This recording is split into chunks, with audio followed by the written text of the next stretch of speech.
Hi everybody, I hope you're well and I hope you're safe in these troubled times of COVID-19. My name is Claude Bertoni and thank you very much for visiting my YouTube page.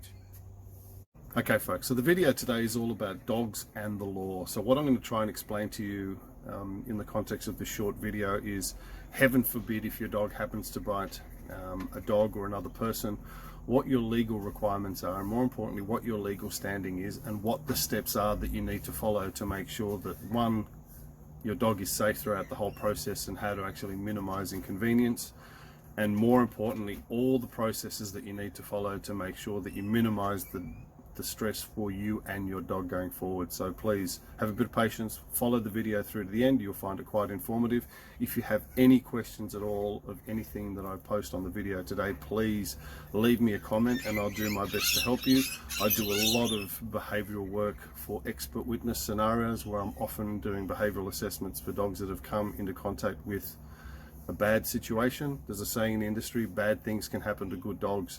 So I know exactly how to deal with the problem going forward. I work for councils and against councils, so I can give people genuine advice. Thanks again, guys. I hope you find the video useful. Have a good day.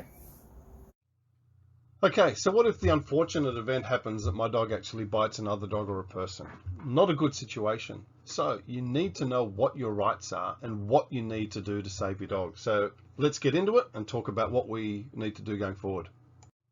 Okay, so you've just had an incident which is either a dog to dog or a dog to human attack or bite, and you're confused and you don't know what to do. So here's a few steps that you need to follow, and it's important that you go through them systematically. The very first one, and this is possibly the most important one, is to obtain legal advice as soon as practical after the alleged incident and follow all instructions to the letter. I can't stress this highly enough. The first thing you do when you get home is do a search for a legal practitioner in your area and follow instructions. Now, the reason why this is important is that every municipality around Melbourne has different requirements in terms of how they prosecute or investigate or deal with dog attacks, whether it's dog to dog or dog to human. Your legal practitioner will know where you live has certain requirements and they will advise you accordingly. Very important thing. The second thing is, do not admit any liability to anyone, as only a qualified dog trainer will understand what took place and what triggered the alleged incident. This is really important because as lay people, we have an understanding of what happened in the incident, but only a professional can look a little bit deeper and say, well, your dog responded, but this is what actually caused your dog to exhibit that behavior in the first place. So if you admit liability, you're effectively waiving good investigations afterwards that could effectively let your dog off the hook or exonerate it. So it's not trying to make excuses, it's about trying to find out what the original cause was and then work out what needs to happen accordingly after that. So do not admit any liability. Okay. Following on from that, do not offer to pay any vet bills unless instructed to by your legal practitioner. Now, your legal practitioner will say to you whether to pay vet bills or not, depending on how they see the council in that area potentially responding to that kind of behavior going forward. So only your legal practitioner will give you legal advice as to whether you should offer to pay vet bills or not. Sometimes offering to pay vet bills is a really inadvertent way of accepting liability. So again, get advice, but do not offer to pay any vet bills up front. Okay.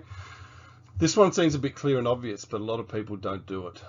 Be respectful of the other person's emotions and be as polite as possible. A dog attack, whether it's the dog to dog or dog to human, is highly stressful for all parties. It's highly stressful for you, it's highly stressful for the dog, it's highly stressful for the victim dog and the victim person if it happens to be a dog to human attack. So there'll be a lot of emotion going around. And the most important thing for everybody is for all parties to stay as calm as they possibly can and be as polite as they possibly can. Nobody in that situation is enjoying it and nobody wants to be there. So the more level-headed and calm we are, the better the solution is going forward for everybody. So be respectful. Okay. If you are asked for identification, only provide it if the other party gives you theirs. Now, this seems obvious, but a lot of times it doesn't happen. Giving your information and not expecting it from other people is setting the problem going forward, in that you're kind of admitting liability. If you have an incident, get everybody's details, everybody's particular, and that involves phone numbers, addresses, Detailed information about the breed and age of the dog, really, really important. If you have a phone, take photographs of the other dog. Make sure that you've got as much detailed information as possible so that all parties have got sufficient information going forward so that they can make good decisions as to how to prosecute or defend the case. Okay. If there are witnesses, try and obtain their details, as your legal practitioner may want to talk to them. This is really important. So just because they're a witness, they're not necessarily just a victim, a witness on what they've seen. They're a witness on what actually took place. So as part of the defense, your lawyer or your legal practitioner may want to ask them some specific questions as to what actually happened. And when I do a behavioral consult, if I have access to the witnesses, I can ask them a bit more information. So not necessarily what they saw and what they wrote is what actually happened. A lot of situations is what they actually saw can be interpreted in many different ways, and it can actually be brought to the surface more accurately with asking the right questions. So again, if there are witnesses, try and obtain their details as best as you can. Okay. Where possible, try to organize a behavioral assessment of your dog in your own home. Now, this is really important, and don't delay, as the dog may be seized and the assessment will not be as accurate. Now, I'm not saying that your dog will be seized, but in the event that it is seized, a behavioral assessment in your own home and your local environment will be as close as possible to assessing your dog in its normal, balanced environment. The minute the dog is seized, the stress levels in the dog are increased significantly, and all assessments effectively are tainted by the environment that they're in. So if they're in a shelter and they're surrounded by other dogs that have been seized, most of these other dogs may be reactive or aggressive. They're in and around people that they're not comfortable with. They're away from their home environment. So the dogs are highly stressed, and effectively the assessment that we're doing is not accurate, and it won't be a good representation of what we need to do going forward. Okay. The last thing is engage with your authorities if they contact you, but follow instructions given by your legal practitioner. Now, this is important because if your dog has caused damage to another dog, the council will come and talk to you about the incident.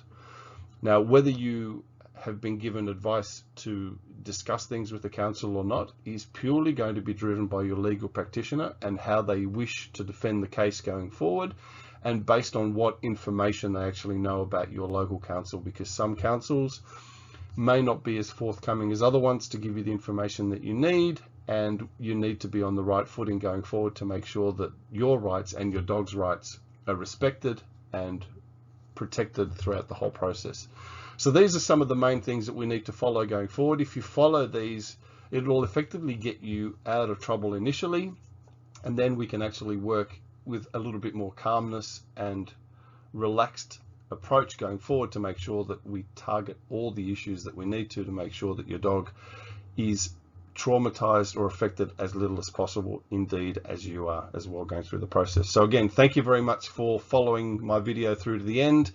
If you have any questions or comments with regards to anything that I've posted on this, please leave a comment below and I will definitely get back to you and answer you as best as I can. If you need some information as to which legal practitioners may be best in your local area, please contact me. I will forward you a list of the people that I have worked with, and hopefully we can get some information to help you going forward. Thanks again, guys. Hope you found the video useful.